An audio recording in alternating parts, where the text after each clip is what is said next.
احادیث سے ثابت ہے، جو قرآن سے ثابت ہے۔ وَالنَّزِلُ مِنَ الْقُرْآنِ مَا هُوَ شِفَاءٌ وَرَحْمَةٌ لِّلْمُؤْمِنِينَ، ٹھیک ہے، جب قرآن شفا ٹھہرا تو قرآن کے وہ ذرائع جو اس طرح ثابت نہیں تھے، تو یہ بات ہے کہ کاغذ حضور کے دور میں نہیں تھا، چمڑوں پہ قرآن لکھا گیا تھا، کپڑوں پہ لکھا گیا تھا۔ تم نے کاغذ پہ کیسے لکھا ہے؟ جب کاغذ پہ لکھنا جائز ہوا تو تعویذ لکھنا کس دلیل سے ناجائز ہوا؟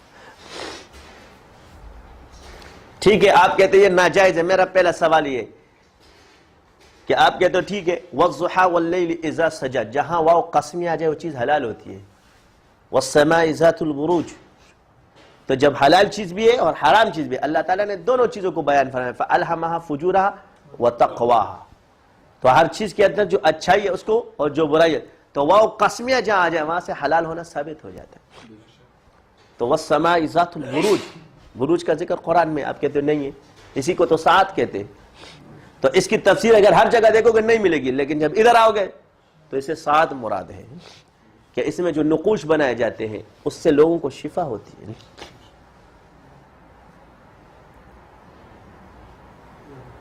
وَالضُّحَىٰ وَاللَّيْلِ إِذَا سَجَىٰ، اس سے ایک مراد تو رات ہے اور ایک دن ہے، مگر دونوں میں شفا ہوتی ہے۔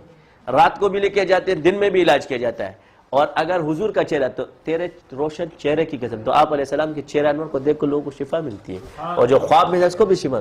وَاللَّيْلِ إِذَا سَجَىٰ، تو آپ کے بالوں کی جب قسم، اس میں بھی شفا ہے۔ اور آپ کے بال تو بخاری کے اندر کے دیتے تھے، اور نظر، تو جب حضور کے بال پانی میں ڈالے جاتے ہیں تو قرآن کا کلام ڈالنے میں کس دلیل سے تم قباحت سمجھتے ہو؟ تو شفا ہے، تو وہ شفع والوتر، قسم ہے جفت اور طاق کی۔ اب جفت اور طاق کہاں کہاں استعمال ہوتا ہے؟ یہاں تو اللہ تعالیٰ عدد کی قسم کھا رہے، والفجر ولیال العشر والشفع والوتر، اس میں شفا ہے۔ فجر جو صبح ہے اس کی ہوا میں شفا ہے۔ جاؤ، سائنس کہتی ہے کہ جب انسان صبح اٹھتا ہے آکسیجن لیتا ہے، یہ صحت کے لیے بہتر ہے، اور روزوں کے اندر شفا ہے۔ روزہ رکھنا شہوت کو شفا دیتا ہے، پیٹ کو شفا دیتا ہے، انسان کے امراض کو، حسن کو شفا دیتا ہے۔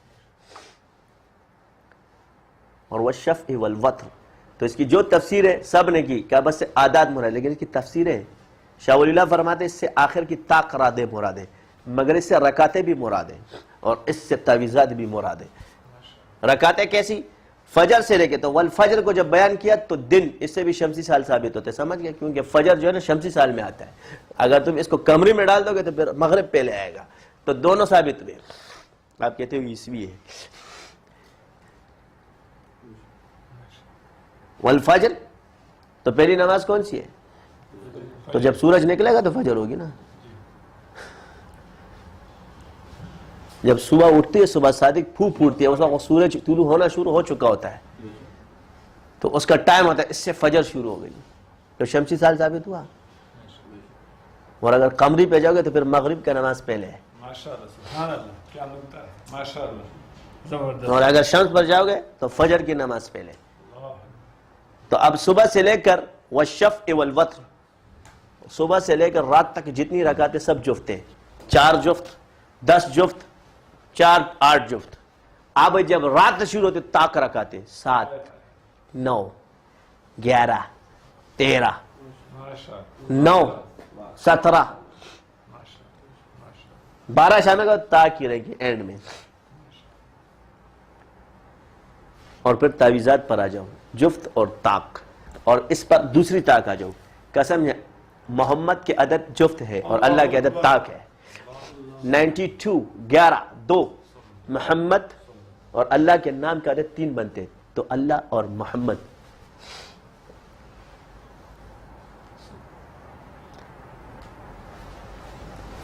یہ علم العداد میں ہے، یہ ہر چیز حساب اور کتاب سے اللہ تعالیٰ نے بنائی ہے، جس پر یہ کل جائے، جس پر حروف کے اصرار کو لے، تو یہ تعویذات عددی بھی بنتے ہیں اور ملفوظی بھی بنتے ہیں۔ تو عددی بنانے میں کیا ہے؟ تو مقصود شفا ہے۔ تو جو ملفوظی ہے اس کے آداب ہے، لا یمس الا المطہرون، اس کو ناپاک آدمی نہیں چھو سکتا، اور جب اس کی ہیت بدل جائے گی تو عدد میں آ جائے گا تو اس کو چھو سکتا ہے اور کافر بھی لے سکتا ہے۔ مقصد شفا اس سے بھی ہو جاتی ہے، اس سے بھی ہو جاتی ہے۔ تو آداب انسان 24 گھنٹے پاک نہیں رہ سکتا۔ پھر حروف کی تکثیر نہیں ہو سکتی اور اعداد کی تکثیر ہو سکتی ہے. حروف کی چالیں نہیں چینج کی جا سکتی مگر اعداد کی چالیں چینج کی جا سکتی. ہم کہتے ہیں یہ شرک ہے. کس دلیل سے شرک بولتے ہو؟ میں یہاں حروف لکھ دوں سارے شرکیہ تو یہ شرک ہے، مگر میں اگر اس کی یہ چینج کر کے اعداد میں اعداد کو کس دلیل سے شرک کہو گے؟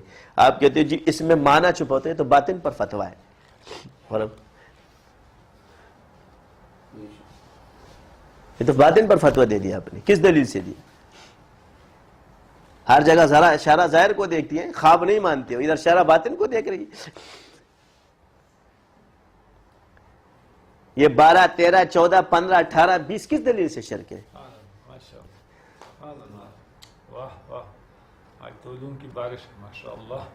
تو یہ تمام چیزیں ہم لوگوں نے چھوڑی ہوئی ہے. پچھلے کرتے تھے، ان کے پاس علم زیادہ تھا، ہمارے پاس علم کم ہے. تو شرک مت کرو، باقی جو چیز معمور ہے اللہ کی طرف سے اور اللہ کے امر سے اس کا انکار بھی مت کرو. اس میں غلو کرو گے مشرک ہو جاؤ گے، اس کا انکار کرو گے کافر ہو جاؤ گے. تو ایک تینو رب نے یوں کہہ سکتے بابا بلے شاہ والا عقیدہ رکھو، ساڈے عشق دے وچ مشکوک نہ ہو، نہ یوں غلط کدو نگاہ کیتی ایک تینو رب نے یوں کہہ سکتے باقی رسم سب ادا کیتی. باقی رب نہیں مانتے مگر یہ سب اللہ کے امر سے ہے. وہ قادر ہے، کچھ بھی کر سکتا ہے، کس وقت کسی کا محتاج نہیں ہے. اور اللہ مسبب الاسباب ہے اور اللہ کی ہر صفت قدیم ہے. یہ اپنے دماغ میں رکھنا، اللہ قدیم ہے تو صفات بھی قدیم ہے. کسی بھی چیز کا ظہور ہونا یہ اس کی قدامت کی دلیل ہے اور یہ اللہ کی طرف سے ہوتی ہے. یہ اس کا انکار کرنا کفر ہے. تو جب وہ مسبب الاسباب تھے تو جس سبب کی جس وقت ضرورت ہوتی ہے اس وقت یہ جاز اللہ اس وقت بھی پیدا کر سکتے تھے مگر حضور کے دور میں پیدا نہیں کیے، کیونکہ ان کی روحانی پروازیں جن کے لیے براگن کو جہاز کی کیا ضرورت ہے.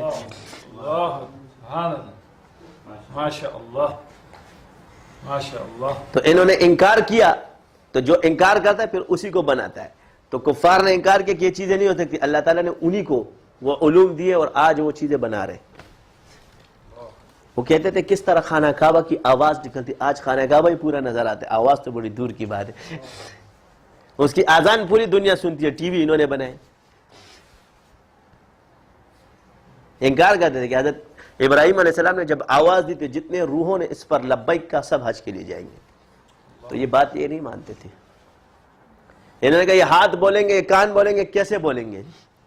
آج دیکھو بولتے کہ نہیں بولتے. میں بھی بول رہا ہوں، سامنے کیمرے میں نظر آ رہا ہوں، میری پوری تصویریں نظر آ رہی ہے. انہوں نے بنایا ہے. بے جان چیز بول رہی ہے کہ نہیں بول رہی؟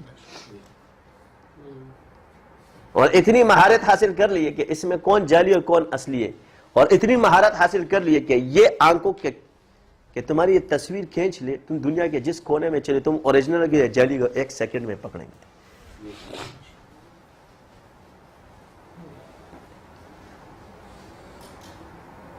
تو میرے جان کے ٹوٹو علوم ہیں وہ ختم نہیں ہوں گے تیرے انکار کرنے سے. سمجھ گئے؟ آپ کے انکار کرنے سے ختم نہیں ہوں گے. اور اللہ جس کو چاہے مرتبہ دے دے. بنی اسرائیل کی اولاد مت بنو کہ بنی اسرائیل کی طرح کہتے کہ یہ تو چرواہے کا بیٹا تھا اور فلانے کا بیٹا تھا اور ڈمکانے کا بیٹا تھا. یہ پہلے کیا تھا اس کو چھوڑ دو، یہ اس وقت کیا یہ دیکھو. اگر پہلے پر جاؤ گے تو پھر تم صحابہ کو بھی مشرک پاؤ گے.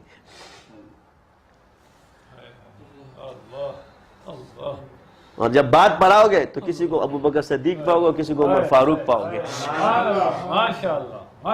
تو جس وقت تھا اس وقت تو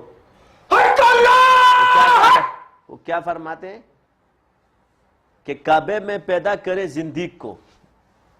یہ ابو جہل کی ماں طواف کر رہی تھی خانہ کعبہ کا، اچھا، اور یہ پیدا ہوا تھا خانہ کعبہ کے اندر پیدا ہوا ابو جہل. کعبے میں پیدا کرے زندیق کو اور بت خانے میں پیدا کرے صدیق کو. زوجہ فرعون ہوئے طاہرہ، زوجہ لوط ہوئے کافرہ، زاد ازر خلیل اللہ ہوئے، کنعان نوح کا گمراہ ہوئے. عقل سے بالاتر ہے خدائی تیری، سمجھ سے بالاتر ہے خدائی تیری. کسی کی اولاد بگڑ جائے، کسی ولی کی بیوی بگڑ جائے، اس سے اس کی ولایت پہ کوئی اثر نہیں پڑتا. ہاں، جس ولی کی بیوی پردہ نہیں کرتی اس کا درجہ بڑا ہوگا کیونکہ وہ صبر کر رہا ہے. یہ دماغ میں رکھنا. جو اس کی مخالفت کر رہی ہے اس کا درجہ بڑا ہے اس لیے کہ یہ اس کو چھوڑ بھی سکتا ہے. تو کون سا حکم ہے؟ یہ اپنی عزت کے لیے سب کچھ چھوڑ سکتا ہے، مگر یہ اس وقت اپنی عزت کی پرواہ نہیں کر رہا، شریعت کے حدود کی پرواہ کر رہا کہ اللہ نے اس کو مکلف نہیں بنایا. تم لوگ اس پر اعتراض کرتے ہو، اس کے بچے کو دیکھتے تمہارا دماغ خراب ہے. اس کی بیوی ناچے، اس کے بچے دمال مچائے، اس سے اس کی ولایت پہ کوئی فرق نہیں پڑے گا، کیونکہ جب نبی کا بیٹا کافر ہو سکتا ہے اور نبی کی بیوی کافرہ ہو سکتی ہے تو پھر ولی نبی سے بڑا نہیں ہو سکتا. جب حضور اپنے چاچا کو ہدایت نہ دے سکے، ہادی تو اللہ ہے، تو تم لوگوں نے ہادی ولی کو بنا دیا ہے. یہی غلطیاں ہیں اور یہ چل رہی ہے. ولی کے صحبت کا فرق ہے، حکم ہے، یہ اللہ کا امر ہے، بس اس سے وہ چیز دے گا، یہی دے گا. یہ غلط ہے. پوچھنے کا حکم ہے، سوال کرنے کا حکم ہے. فَاسْأَلُوا أَهْلَ الذِّكْرِ إِن كُنتُمْ لَا تَعْلَمُونَ. ان کی صحبت میں بیٹھو، ان کے اور کیا کرو؟ وسیلہ تلاش کرو. یا ایھا الذین آمنوا اتقوا اللہ وابتغوا الیہ الوسیلہ. ہم کہتے ہیں وسیلہ کہاں سے آئی؟ میرے قرب کے لیے تلاش کرو وسیلے کو. وجاہدوا فی سبیل اللہ لعلکم تفلحون. تاکہ تمہارے مجاہدے جو ہے نا یہ آسان ہوتے ہیں شیخ کے ذریعے. جب راہبر ہوتا ہے تو راستہ آسانی سے طے ہو جاتا ہے.